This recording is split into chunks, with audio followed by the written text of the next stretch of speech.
Hello, I'm Steve Shaw, National Coordinator of Football Officials and Secretary Rules Editor for the NCAA. And today we're continuing our series of training videos for 2025, and we're going to be featuring game action from Week 6.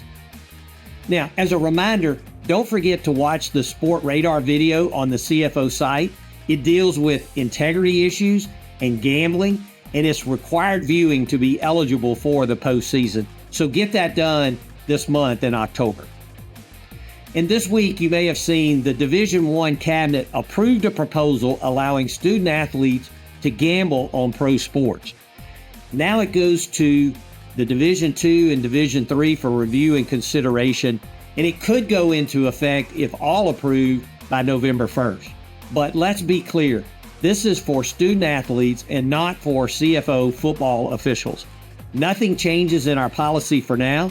I know this will spark debate among our commissioners and will give more guidance in the future, but for now, I would not consider betting on pro sports, and especially the NFL.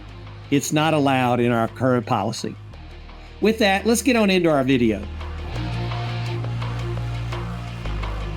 Our first play, we're going to talk about numbering exceptions on scrimmage kick plays.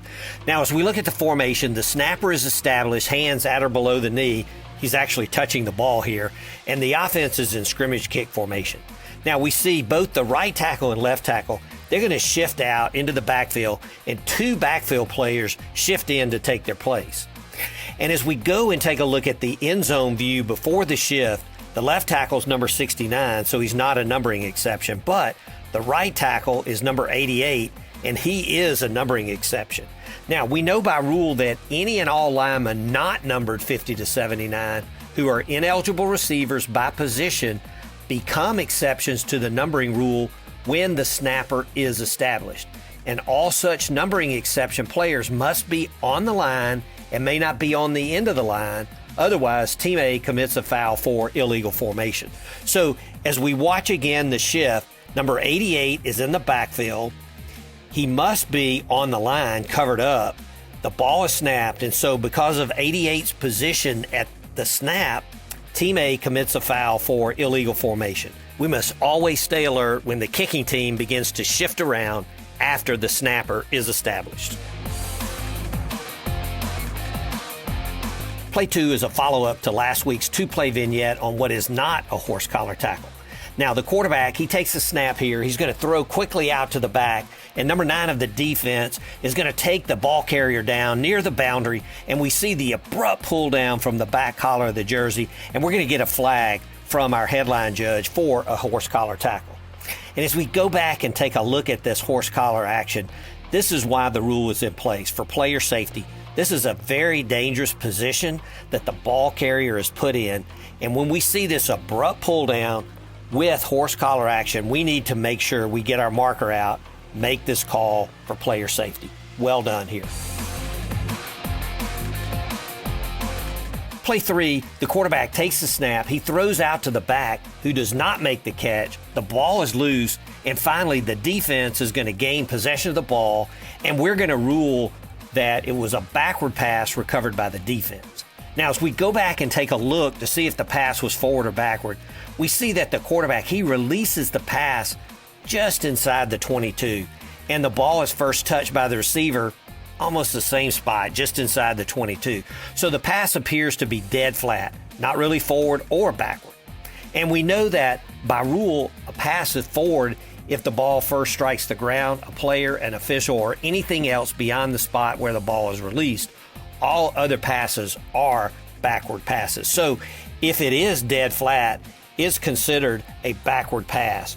And so replay is going to take a look. They uphold the call of a backward pass. They also verify the recovery by the defense. So the turnover is going to be upheld by replay. Good job on the field. Good job in the booth. Play 4, we're going to look at a catch, no catch situation. We see the quarterback, he fakes, he throws downfield to the H-back.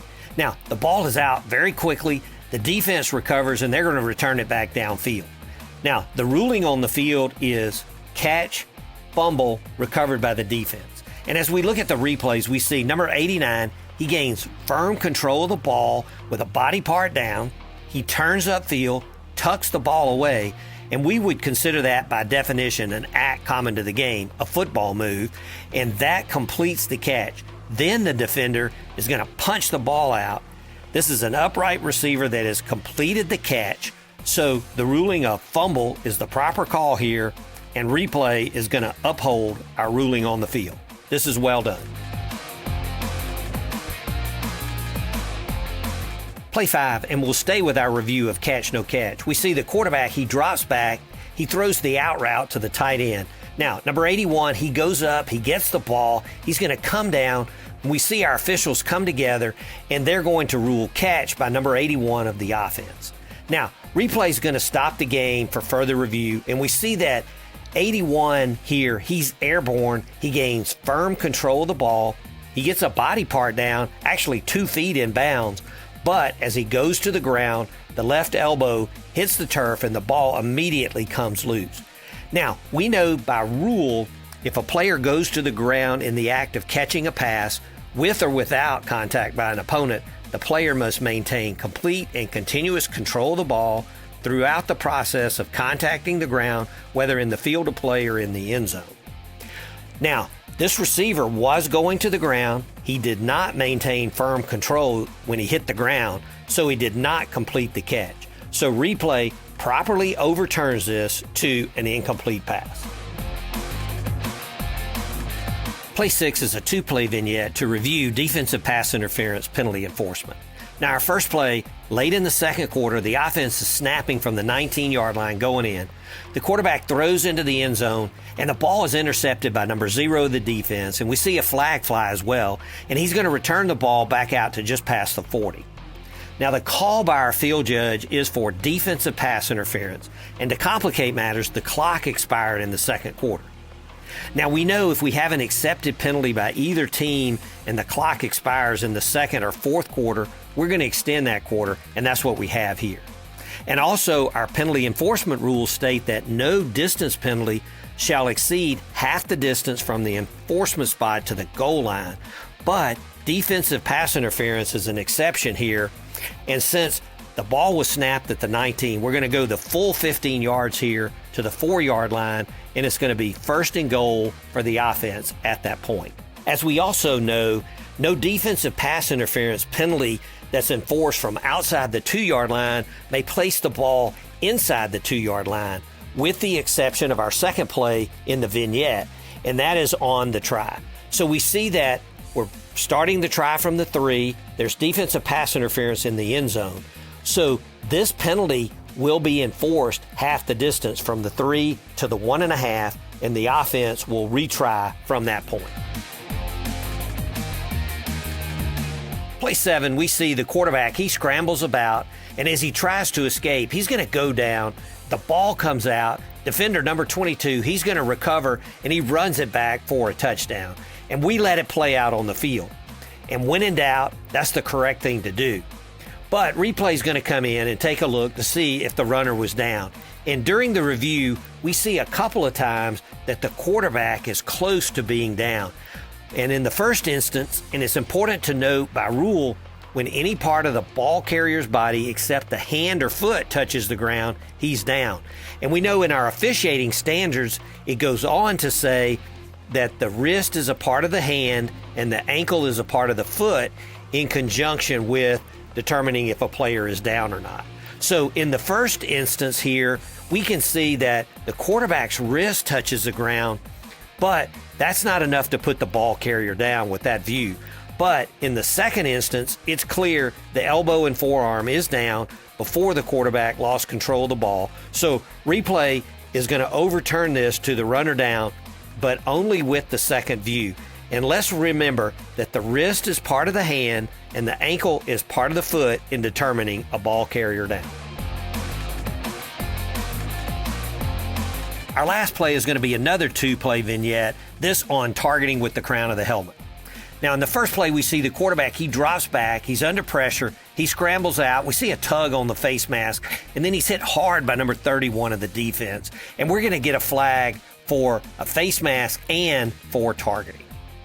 Now, we know that the targeting foul will be under review. Only one of the 2 live ball fouls can be penalized, but the targeting review will determine the status of defender number 31. And as we look at the end zone view, we see the quarterback, he's going to transition to a runner, so he's not defenseless, and only the crown of the helmet targeting is possible here. And as we see number 31, he attacks, he lowers the head, leads with the head, and makes forcible contact with the runner with the crown of his helmet. So replay can confirm targeting, and number 31 is disqualified. Now the second play, we see that we get a pass downfield to number 18 of the offense, and there's a big collision, and the call on the field is targeting with the crown of the helmet as well. Now we're going to go back and take a look, and we can see that the receiver, he transitions to a runner here. He's going down to defend himself, and he's hit by the defender with the side of the helmet. Remember, the crown is a 6-inch radius from the apex or top of the helmet. So this side helmet hit is not crown, so replay properly overturns this targeting foul. Well, that's it for our plays this week. I hope these have been helpful, and let's use them in our crew meetings to get better. Now, we want quality fouls, nothing technical. Make it be there before we get our marker on the ground. Be good dead ball officials. The deeper we get into the season, the more important that is. Make sure we count players every down. Don't take a play off. Great communications with our coaches. Be courteous, but use your winning words. And make sure we're concentrating on every play. You don't know what play is going to determine the game.